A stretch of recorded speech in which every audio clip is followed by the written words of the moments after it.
Mascou, vous êtes maire de Rivesaltes et vous produisez sur scène. Alors, je suis maire de Rivesaltes depuis 1983. Déjà. Donc ça fait 32 ans et je fais un petit peu de scène, disons. Mais pas pour faire des meetings politiques. Non, c'est terminé ça. C'est vrai? Non, ça oui.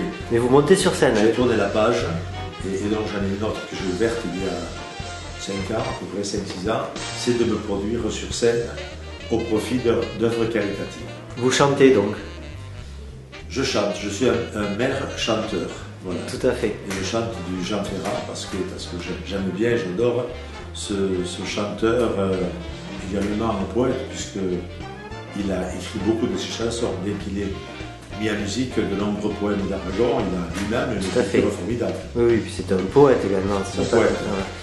Et alors vous chantez pas n'importe qui, n'importe quel auteur, n'importe quel interprète, mais vous chantez pas avec n'importe qui non plus. Vous êtes accompagné. Alors voilà, on a créé une petite, on appelle ça les chanteurs du cœur. Il m'avait chanté donc avec Abdel Mzouri, avec Yvon Trouillet. Alors Abdel Mzouri, pour ceux qui ne le connaissent pas, lui aussi chante. Il interprète c'est un peu comme le grand Charles. Voilà, c'est pas le sosie, non, on peut pas dire sosie, c'est pas physique, mais il ne fait que ça. Il fait une imitation de. C'est ça, une imitation, c'est parfaite de d'Aznavour, alors que moi j'interprète Ferrat avec ma propre voix, je n'essaie pas de faire une imitation de la voix de Jean Ferrat, je chante avec ma voix. Ouais. Et d'autres le suivent, comme Yvon Trouillet, comme Jean-Pierre Billet, comme Guy Rampel. Mon épouse également, Annie, et parfois mon fils Robert. Voilà, en gros, peut-être j'oublie. Il m'a fait de chanter également avec mon ami Albert Bueno. Et vous êtes accompagné d'un orchestre? Non, parce qu'on n'a pas les moyens. Nous chantons d'une façon bénévole. D'accord. Bon, c'est bénévolement. Nous sommes des amateurs bénévoles. Et sur bande, comment vous faites la partie? Sur bande, voilà. Vous allez vous produire donc. On se produit, on a un CD musical où il est gravé la musique de Ferrat pour ce qui nous concerne et d'autres chanteurs pour les autres. Prochain spectacle, c'est Villeneuve de la Rivière. Moi, d'ici la fin d'année, j'ai 4 spectacles. Le 11 décembre à Villeneuve de la Rivière, là je chante sous la direction de Daniel Tosi avec une vingtaine de musiciens du conservatoire, donc 3e cycle. D'accord. Là, de cet événement musical, c'est un orchestre de corps, des batteries. Et le 12, le lendemain. On avait fait la une du journal catalan avec justement ça. Oui, c'était un très bel article que j'ai beaucoup apprécié. Voilà, donc ça m'a beaucoup touché. D'ailleurs, je vous en ai remercié. Oui. Parce que d'abord, c'est rare d'avoir une page entière, ce qui était le cas.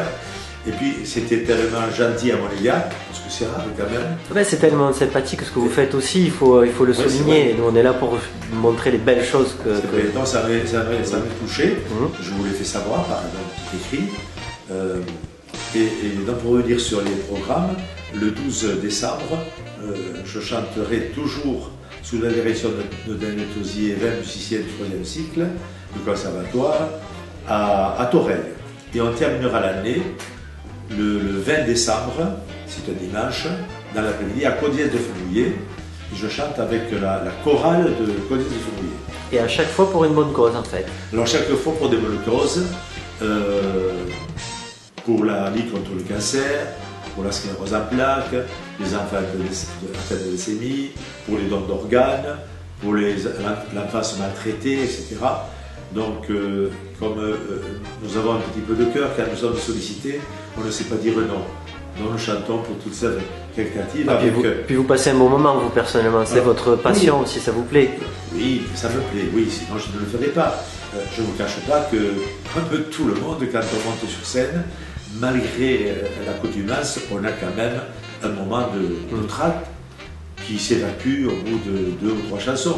Mais les premières chansons sont toujours difficiles à chanter parce qu'elles sont d'empreinte du trac que vous avez nécessairement quand vous avez un public devant vous.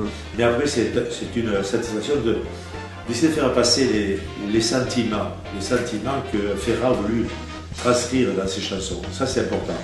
Donc, je pense que quand je vois un œil humide chez un spectateur, je lui dis tiens, tu as touché droit au cœur et ça fait plaisir. Tout à fait. C'est ce qui vous motive en fait. Oui. Parce ça que me vous, motive énormément. vous disiez... Je crois que les gens aiment Ferrat, du moins la génération. On n'a pas des jeunes de 20 ans dans nos concerts, mais nous avons une génération, soit d'enfants qui ont entendu Ferrat parce que leurs parents écoutaient Ferrat, et puis on a des personnes qui ont écouté Ferrat parce qu'ils avaient l'âge adulte de l'écouter. Voilà. Et Ferrat, donc, c'est quand même un homme assez exceptionnel.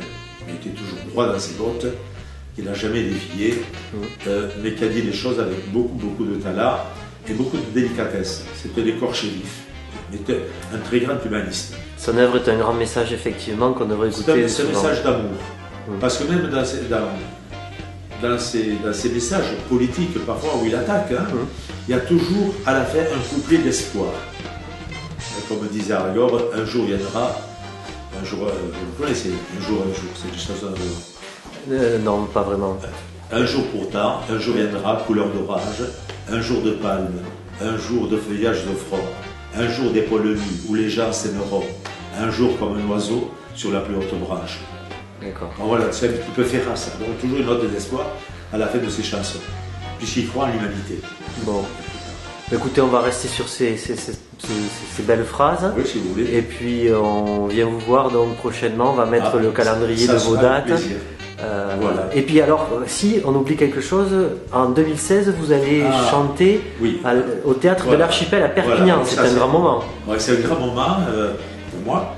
J'espère que j'y arriverai en bonne forme et que tout sera fait pour que ce soit une réussite. Mais pour moi, c'est vrai, c'est entre guillemets de consécration, puisque nous serons avec Daniel Tosi et 40 musiciens, professeurs et élèves du 3e cycle du conservatoire. Voilà. Nous serons le 25 juin au soir au théâtre de l'Archipel. Très bien. Donc c'est un grand plaisir que de pouvoir chanter dans cette belle salle. Plein de rendez-vous pour vous revoir. Voilà. À bientôt alors, monsieur le maire. À très bientôt. Au revoir. Et merci pour l'interview. Avec plaisir, monsieur Gaston.